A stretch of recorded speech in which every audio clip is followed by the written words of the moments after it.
Assalamualaikum. Cik Sabrina ke? Waalaikumsalam. Cik Izham ya? Ya, saya. Silakan duduk. Ini Encik Izham.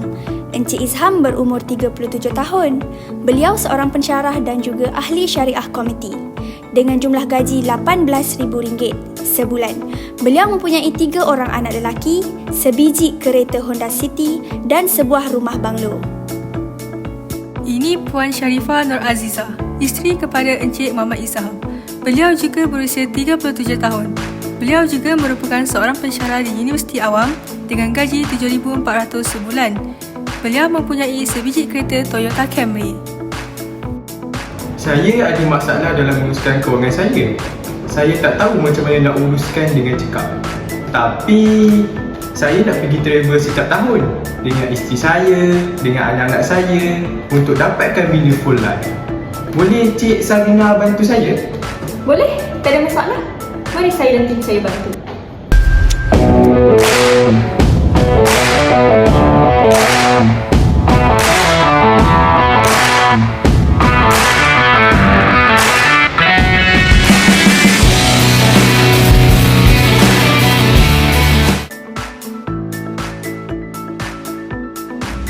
For short-term goals, Izham telah menyimpan sebanyak RM80,000 di RISE Digital Banking, manakala isterinya menyimpan sebanyak RM30,000 setakat ini.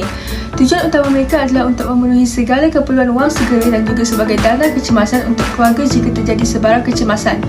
Hal ini memandangkan perbankan digital ini memberikan fleksibiliti dan akses segera untuk withdraw bila-bila masa sahaja, termasuklah jika berlaku kecemasan. Untuk medium term goals pula, Encik Izham melabur dalam unit trust equity melalui Public Islamic Income Fund dan setakat 4 tahun melabur, Encik Izham telah mengumpul sebanyak RM50,000. Izham memilih untuk melabur di unit trust equity kerana beliau memilih untuk melabur dalam sesuatu yang mudah dan tidak memerlukan pemantauan selalu, memandangkan dalam unit trust equity, investors ada little control over the investment made by trust. Wang yang terkumpul dalam unit trust ini digunakan untuk menampung belanja mereka sekeluarga apabila melancong ke luar negara, memandangkan Izham dan keluarga suka melancong untuk memperoleh sebanyak mungkin pengalaman dan pengetahuan seiring dengan matlamat beliau iaitu untuk mempunyai meaningful life. For long-term goals, Izham fokus untuk menjamin masa depan anak-anak dengan menyimpan dalam SSPNI dengan memperuntukkan RM2,400 untuk perancangan pendidikan anak-anaknya untuk pengajian tinggi mereka. Encik Izham juga mempunyai perancangan untuk menunaikan haji sebelum bersara. Beliau memperuntukkan RM200 untuk dirinya, RM400 untuk anak-anak, manakala isterinya memperuntukkan RM150 setiap bulan ke dalam tabung haji. Based on the interview session, we managed to complete a set of cash flow statement. The annual income of this family recorded as much as RM304,800, where both of them work as lecturer and additional job as Syariah Committee members, which is Izham. The amount of fixed outflow recorded as much as RM57,600, including the expenses of bungalow house, which is RM30,000, including the cost of takaful. In addition, they also have a car for which they paid RM27,600 for both car. In terms of variable outflow, terdapat 5 jenis perbelanjaan yang berbentuk tabungan dan juga pelaburan, iaitu hibah, tabung haji, digital bank, tabungan SSPNI dan juga unit trust. In terms of other expenses, there are 16 types such as work outstation expenses amounting to RM24,000, di mana Izham berulang-alik daripada Terengganu ke Kuala Lumpur to perform his duties as Syariah Committee member. Cash flow Izham dan Sharifah mencatatkan rekod yang baik kerana selepas inflow dan outflow ditolak, jumlah surplus sebanyak RM51,275 dicatatkan. This family spending plan is considered as good because it has a planning in terms of short term, medium term and long term. Seterusnya, statement of net worth. Untuk bagi aset, Encik Izham dan isteri hanya mempunyai simpanan di bank dan juga tabung haji berjumlah RM130,000. Beliau hanya melabur di dalam unit trust equity dan isteri beliau mempunyai barang kemas bernilai RM16,000. Untuk personal use assets, beliau dan isteri masing-masing mempunyai kereta sebiji serta aset-aset lain seperti gadget, peranti dan perabot rumah. Untuk liability, Encik Izham hanya mempunyai bil kredit kad yang belum dibayar sebanyak RM3,000 sahaja. Long term liability pula adalah untuk pinjaman rumah dan kereta yang tinggal sahaja.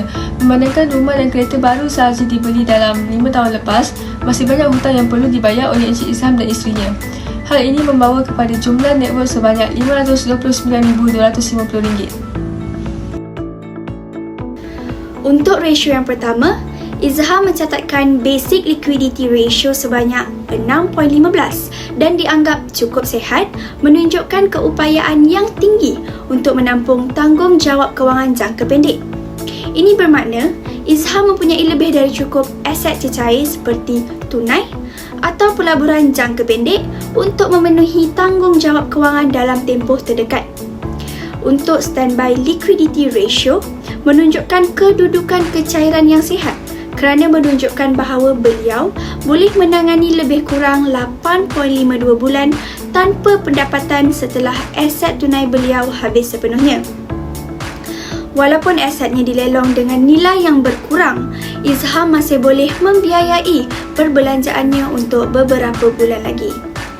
Untuk savings ratio pula adalah 16.82%, jauh melebihi minimum yang disyorkan iaitu sebanyak 10%.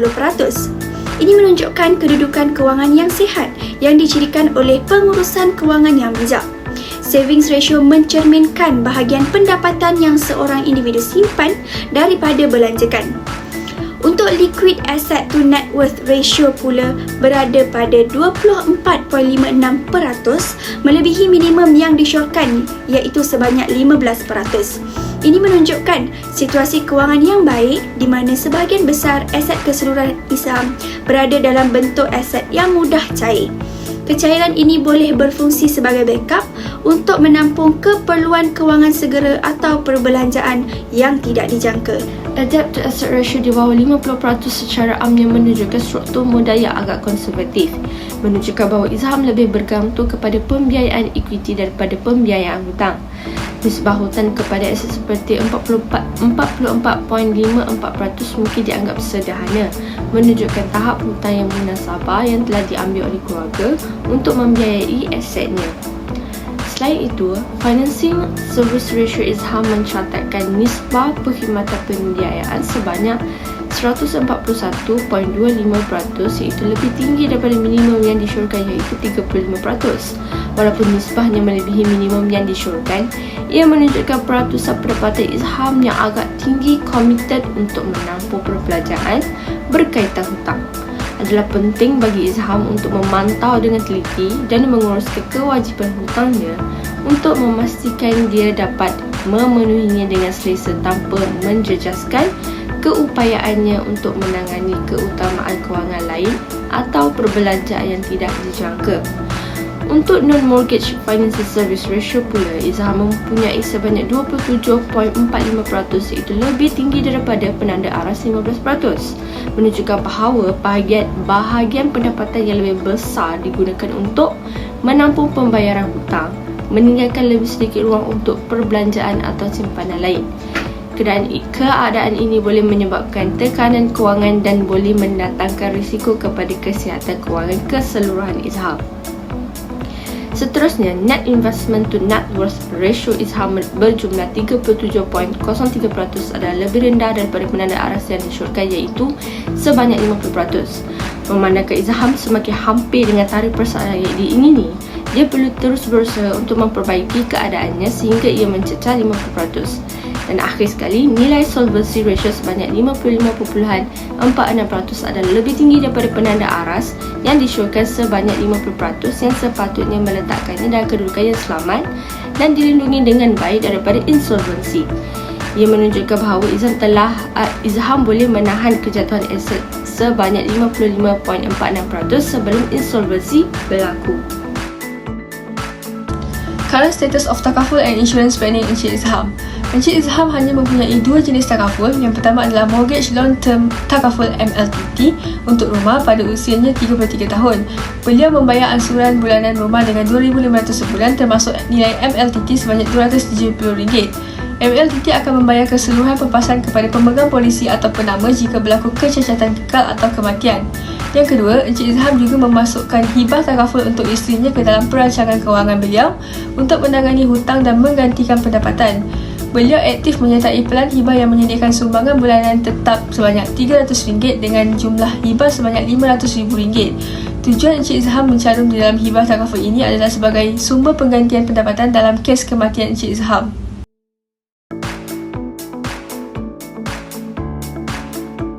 Here is the recommendation on the takaful and insurance planning. Memandangkan Encik Izham tidak mengambil sebarang kad perubatan untuk keluarga dan dirinya, dicadangkan supaya beliau menyertai pelan perubatan keluarga QPEX Care.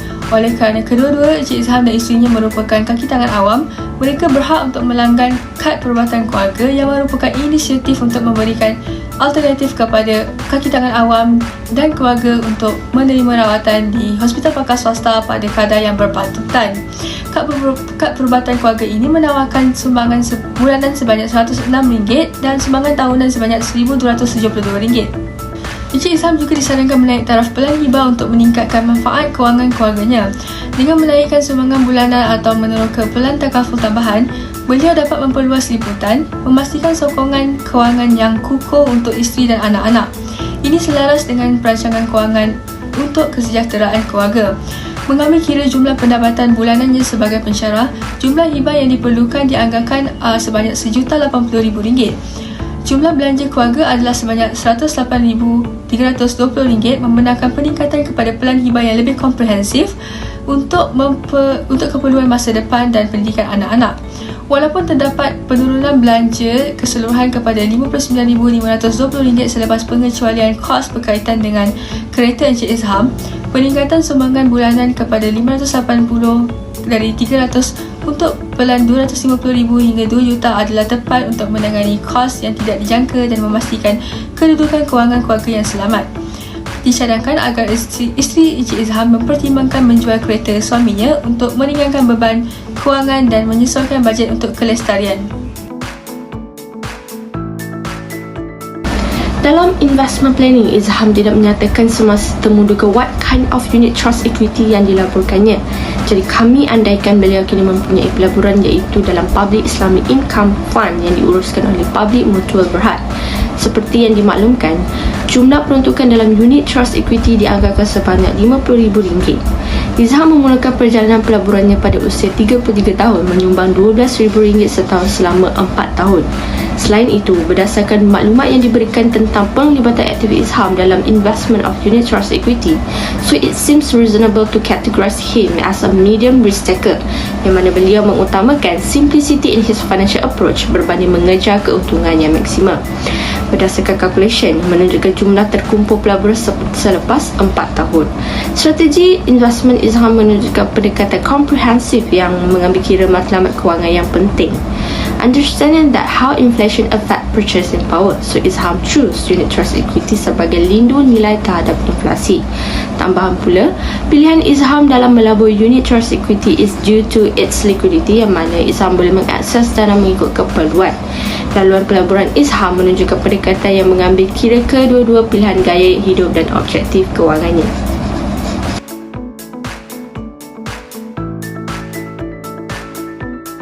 Seperti yang dimaklumkan, minat Izham adalah untuk melancong bersama keluarganya setiap tahun kerana keinginan yang mendalam untuk memberikan pengalaman dan pengetahuan bermakna kepada anak-anaknya yang akan membantu mereka bertahan dan membesar dalam dunia yang kompleks.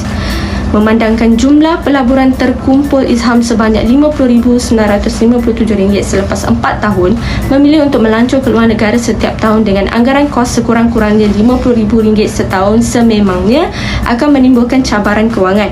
Peruntukan yang ada kurang sedikit daripada bajet perjalanan tahunan yang berpotensi mengancam kedudukan kewangan Izham. So to align his passion for annual travel, Izham harus mempertimbangkan semula travel frekuensinya kerana perjalanan setiap tahun boleh menjejaskan sumber kewangannya. Di samping itu, Izham mementingkan perjalanan semasa muda dan sihat serta lebih suka untuk tidak melancong secara meluas selepas bersara. Mengurangkan travel frekuensi kepada 4 tahun sekali adalah cadangan praktikal untuk Izham, memandangkan minatnya untuk mengembara dan keinginan untuk memberikan meaningful life untuk keluarganya. Strategi ini align dengan keutamaannya untuk simplicity for financial and his moderate risk tolerance. Izham perlu mempertimbangkan setiap kos perbelanjaan keluar negara dengan mengambil kira kesemua perbelanjaan seperti accommodation, transportation, meals, activities dan lain-lain. This will help Izham to prevent financial pressure and ensure his financial stability in the long term. Selain itu, dengan menilai kesemua kos, Izham boleh membuat keputusan bijak tentang cara menggunakan dana daripada unit trust equity untuk travel tanpa memberikan tekanan yang tidak wajar ke atas portfolio pelaburannya. So, untuk beliau stick to invest sebanyak RM12,000 setiap tahun dalam unit trust yang dianggarkan RM50,000, kami mencadangkan beliau travel setiap 4 tahun sekali. Selain itu, investment dalam iREITs align dengan matlamat Izham untuk menunaikan haji sebelum bersara. Izham telah menetapkan target simpanan haji sebanyak RM100,000 dalam tempoh 10 tahun, include expenses untuk dirinya dan juga isteri. Kami suggest untuk melabur dalam iREITs kerana ia memberikan jumlah pulangan yang kompetitif based on pendapatan dividen yang tinggi, stabil dan peningkatan modal jangka panjang. So to achieve this goal, Izham invest sebanyak RM30,000 dalam Al-Aqar Healthcare REIT, memanfaatkan potensi pulangannya dalam tempoh 10 tahun. Izham dinasihatkan untuk mempertimbangkan untuk invest dalam REIT kerana harga mereka kini lebih rendah berdasarkan tinjauan 6 bulan. Trend positif dalam sektor penjagaan kesihatan Malaysia termasuk peningkatan pelaburan kerajaan, tumpuan kepada kesihatan awam dan permintaan yang semakin meningkat untuk perkhidmatan penjagaan kesihatan berpotensi memberi manfaat kepada Al-Aqar Healthcare REIT. Dalam konteks seperti Al-Aqar Healthcare REIT, investment tersebut generally dianggap sebagai pelaburan jangka panjang. Namun, anggaran pelaburan Izham sebanyak RM56,050 adalah kurang daripada perbelanjaan haji yang dianggarkan sebanyak RM100,000. Jadi, kami cadangkan Izham make additional saving dan tabung haji to make up the difference. Contohnya, tambahan duit saving account sebanyak RM200 sebulan daripada Izham dan RM150 daripada isterinya sebulan selama 10 tahun. Seterusnya, jumlah terkumpul untuk simpanan dan akaun tabung haji semasa akan berjumlah RM62,000. Strategi ini memberi jaminan bahawa dia akan menyimpan penuh RM100,000 yang diperlukan untuk menunaikan haji. Sepanjang tempoh pelaburan 10 tahun yang diperuntukkan, Izham boleh cuba mendapatkan dana yang diperlukan untuk hajinya dengan menggabungkan pelaburan awalnya dalam Al-Aqar Healthcare REIT dengan simpanan tambahan. I will present education and retirement planning for the family. Let's begin with the education planning. For the current education planning, Izham's goal is to support rather than bear full financial responsibility for his children's future educational expenses. By that, he initiated SSPNI for his older 2 children in 2019 when his children 8 and 3 years old respectively. He contributes RM100 monthly and RM1,200 yearly for each child. For the SSPNI dividend and formula are illustrated below. For the year 2019 and 2020, the dividend was 4.0%. For the year 2021 was decreasing to 3.0%. And for the year 2022 was increasing to 3.05%. And dividend untuk tahun 2023 it is not available. The total saving equals to past year total saving plus yearly total saving multiplied to 1 plus dividend. Let's look at his first child's total savings as of 2022. After being calculated using the formula mentioned before, the total savings for his first child as of 2022 was RM5,211.58. Next, let's look at his second child's total savings as of 2022. After being calculated using the formula mentioned before, the total savings for his second child was the same as his first child as of 2022, which was RM5,211.58. Now, let's see the education planning recommendation for the family. First, we recommend Izham to initiate SSPNI for his youngest child as soon as possible. We assume starting from the year 2024. Second, we recommend Izham to increase contribution of RM50 for each child starting in 2024, amounting RM150 monthly and RM1,800 yearly, so that the total fund available at the age of 18 for each child will be RM20,361 30 sen for the first child, RM34,173 30 sen for the second child, and RM39,069 5 sen for the third child. Let's apply the recommendation above using an average dividend of 3.50% starting from 2023 in perpetuity and the same formula as mentioned before. Let's see the calculation for each child. For the first child, the total fund at the age of 18 will be RM20,361 sen. For the second child, the total fund at the age of 18 will be RM34,173 sen. For the youngest child, the total fund at the age of 18 will be RM39,069 sen. However, recognizing the potential insufficient for covering future educational expenses, we recommend Izham encourage his children to take National Higher Education Fund Corporation, which is PTPTN. Therefore, this recommendation aligns with Izham's goal of supporting rather than bearing full financial responsibility for his children's future educational expenses. Okay, now let's continue with the retirement planning for the family. For the current retirement planning of the family, in 2023, the current age for Izham and his wife is 37 years old. They are expected to retire at the age of 60 years old, which will be in the year 2046.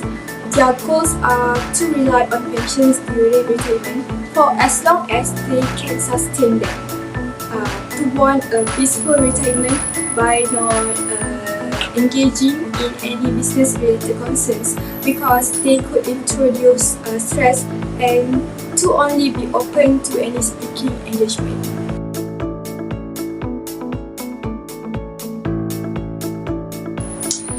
Then, let's view all the information here.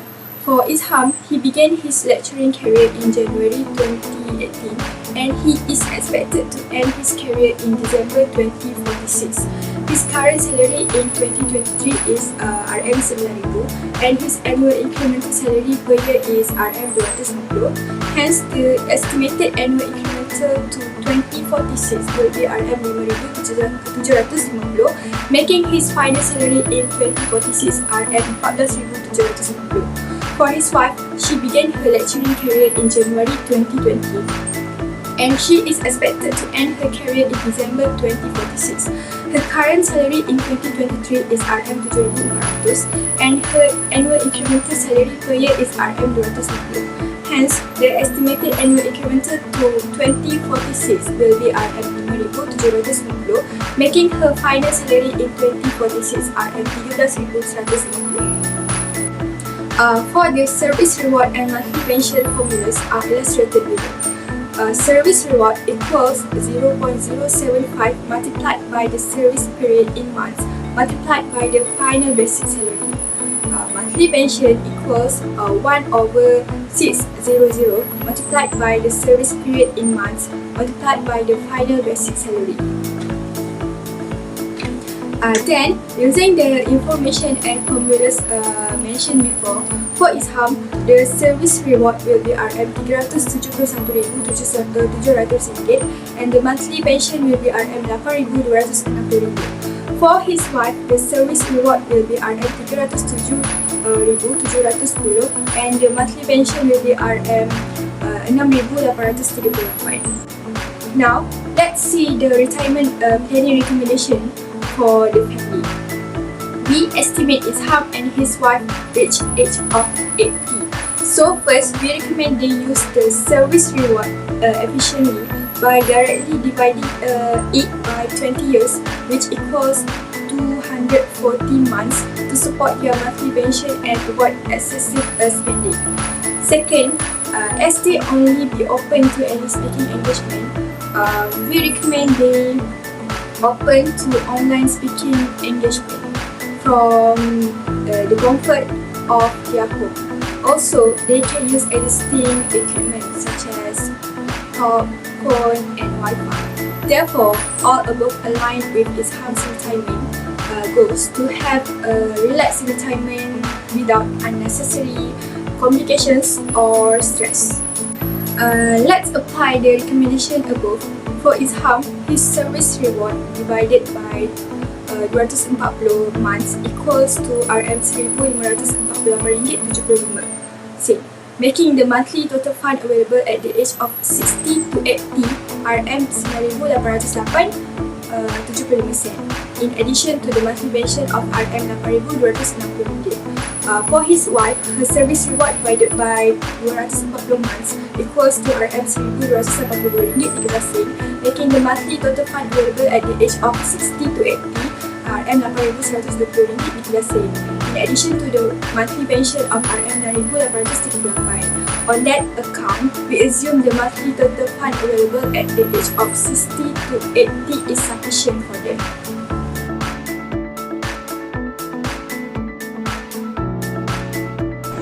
Income tax is a tax imposed by the government on individual based on their income. First, dari segi tax ISHAM, total income recorded sebanyak RM108,000. 5 jenis expenses dicatatkan di bawah tax relief iaitu individual and dependent sebanyak RM9,000. RM6,000 untuk anak dicatatkan kerana ISHAM mempunyai 3 orang anak. Next, children transit recorded as much as RM3,000 dan children SSPNI sebanyak RM2,400 sebagai tabungan jangka masa panjang. Akhir sekali, internet bil sebanyak RM2,500. Maka taxable income dicatatkan sebanyak RM85,100. Based on the calculation of income tax, total income tax ISHAM adalah sebanyak RM6,569. Dari segi rebate, zakat on income and zakat fitrah recorded as much as RM2,225 dan akhirnya applicable tax sebanyak RM4,344.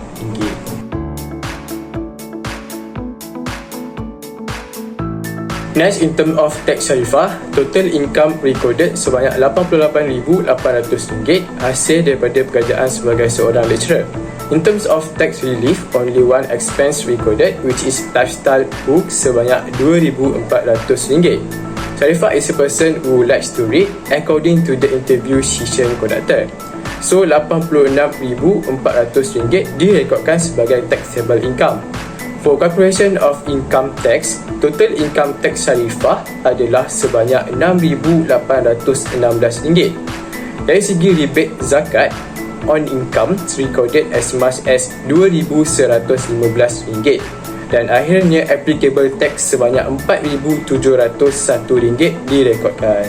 In terms of tax recommendation, suggestion of expenses of donation to library sebanyak RM3,600 dan sport equipment sebanyak RM500 untuk kegunaan riadah sekeluarga. Maka new income tax syarifah adalah sebanyak RM6,037. Kemudian penolakan rebate sebanyak RM2,115 direkodkan. Lastly, applicable tax sebanyak RM3,922 recorded. The amount of income tax is high because most of expenses are borne by her husband, ISHAM. That's why this recommendation is suggest for Syarifah. Syarifah juga boleh menggunakan pendapat financial advisor untuk pengendalian teks yang lebih bijak.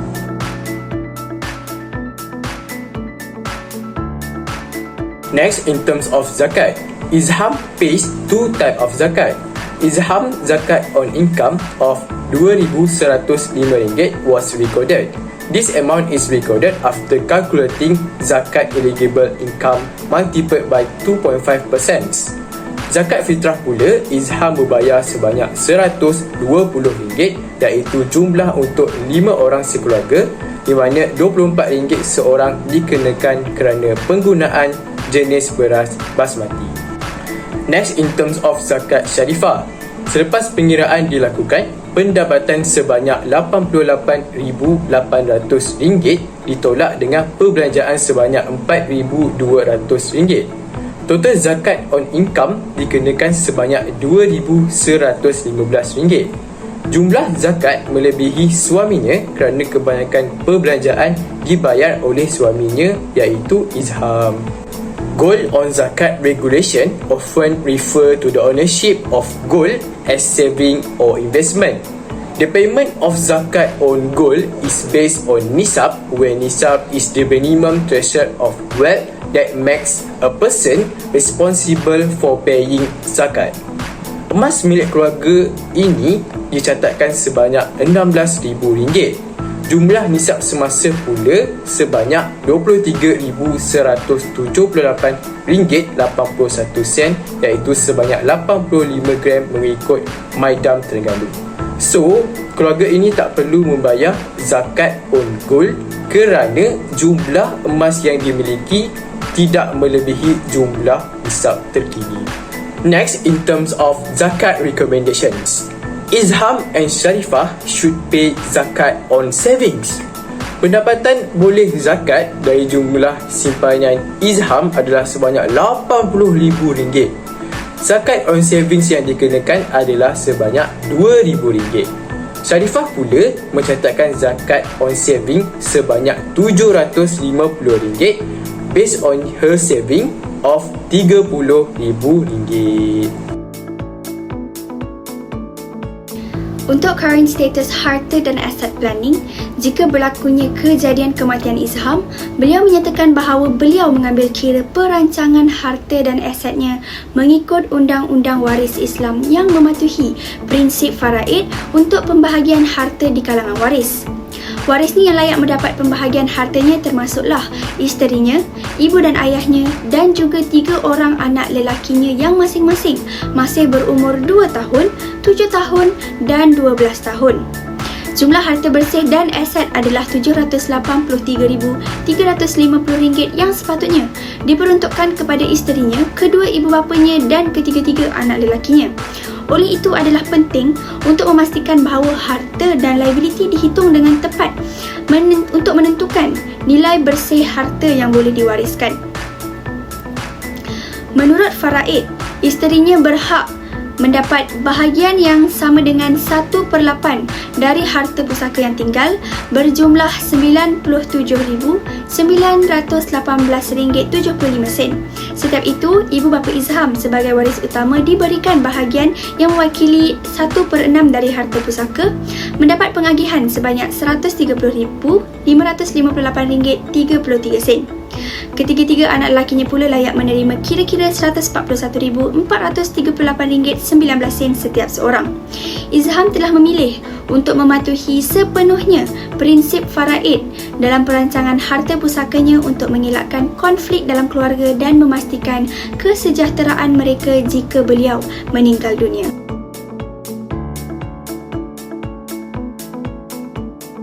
Dalam kes kematian Izham, tugas menguruskan harta bernilai RM783,350 di mana menghadiahkan sebahagian asetnya melalui hibah boleh berfungsi sebagai strategi yang bijak. Izham boleh memilih aset atau bahagian tertentu dari harta pusakanya seperti rumah, kereta, aset kewangan, pelaburan atau harta berharga yang lain. Contohnya, Izham boleh menghadiahkan rumahnya kepada si isteri, sama ada dengan menjelaskan baki hutang yang ada untuk mendapatkan pemilikan rumah sepenuhnya, atau menghadiahkan rumah melalui hibah hartanah bercagar. Jadi disebabkan rumah tersebut di bawah perlindungan takaful MLTT, baki hutang akan dilupuskan jika ada berlaku kematian. Setelah hutang telah dilupuskan, maka barulah hibah rumah tersebut dapat dilaksanakan kepada penerima hibah iaitu si isteri. Perancangan hibah dapat memberikan individu lebih banyak kawalan ke atas pengagihan harta mereka, membantu mencegah pertikaian dan mengurangkan beban penyelesaian harta pusaka ke atas waris, menyediakan ketenangan fikiran dan keselamatan kewangan bagi semua pihak yang terlibat. Ini sejajar dengan maklumatnya di mana beliau menghargai kehidupan bermakna berbanding keluarga bergaduh tentang harta pusaka. Namun, untuk kejadian kematian isterinya Sharifah tidak pula dinyatakan perancangan hartanya.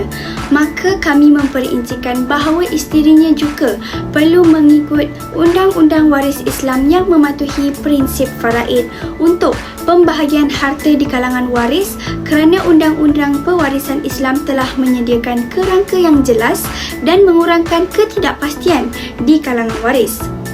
Dalam senario pengagihan harta berdasarkan prinsip faraid ini, di mana suami, ibu bapa dan 3 anak lelaki adalah waris yang ditetapkan, terdapat beberapa cadangan untuk perancangan harta dan aset serta penggunaan dana yang diperuntukkan. Oleh kerana suami berhak mendapat 1/4 bahagian dari harta yang tinggal, iaitu sejumlah RM22,725, peruntukan ini sepatutnya dihormati dengan sewajarnya.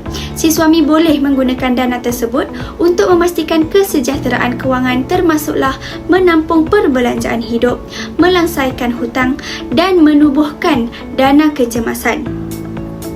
Selanjutnya, memandangkan kedua ibu bapa masih hidup, setiap ibu bapa diberi bahagian mewakili 1/6 dari harta.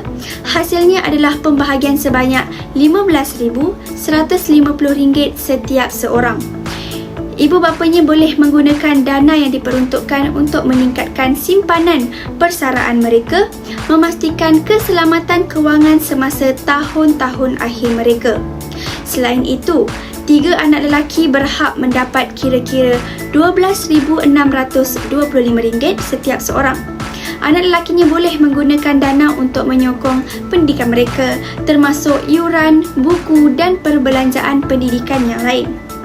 Harta yang ditinggalkan juga boleh menubuhkan atau menyumbang kepada dana kecemasan bagi menyediakan keselamatan kewangan bagi perbelanjaan yang tidak dijangka pada masa mendatang. Manakala kita juga perlu mengambil kira jika berlaku kes kematian kedua-dua sang suami dan si isteri. Ini adalah penting untuk memastikan pengagihan harta dilaksanakan dengan tepat dan mengikut prinsip undang-undang serta agama.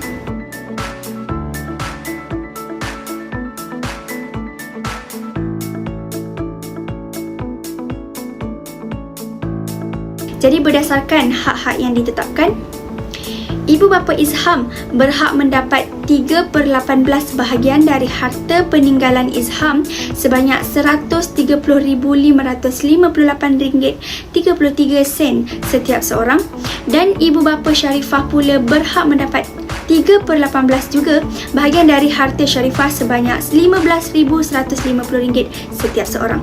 Manakala 3 anak lelakinya berhak mendapat bahagian dari harta pusaka Izham dengan setiap anaknya diperuntukkan 4/18 menghasilkan RM174,077.78 setiap seorang. Daripada bahagian harta pusaka Sharifah pula mendapat pecahan sebanyak 4/18 menyebabkan peruntukan sebanyak RM20,200 setiap seorang. Namun begitu, seperti yang dinyatakan sebelum ini, ketiga-tiga anak lelaki mereka masih belum dewasa dan apabila golongan bawah umur berhak menerima harta atau wang warisan, penjaga sah atau wakil amanah biasanya dilantik untuk menguruskan warisan tersebut sehingga mereka mencapai umur. Oleh itu, melantik bapa Izham atau datuknya sebagai wakil amanah untuk mengawasi warisan golongan bawah umur sejajar dengan prinsip-prinsip Islam tentang tanggungjawab dalam keluarga. Maka, datuknya sebagai wakil amanah boleh menggunakan dana untuk menampung perbelanjaan hidup harian anak-anak termasuk perbelanjaan sehari-hari seperti perumahan, makanan, pakaian dan kos penjagaan kesihatan. At last, this is the forecasted cash flow statement for the family after additional yearly contribution in hibah takaful for wife RM6,960, additional RM5,400 for suggestion on SPNI for 3 of his children, additional RM1,272 yearly for cupid care, healthcare takaful, additional expenses for tax relief RM500 in terms of lifestyles or sports equipment, Additional expenses for tax relief RM3,600 in donation to the library. Additional expenses RM2,000 in zakat saving of husband. Additional expenses RM750 in zakat savings of wife.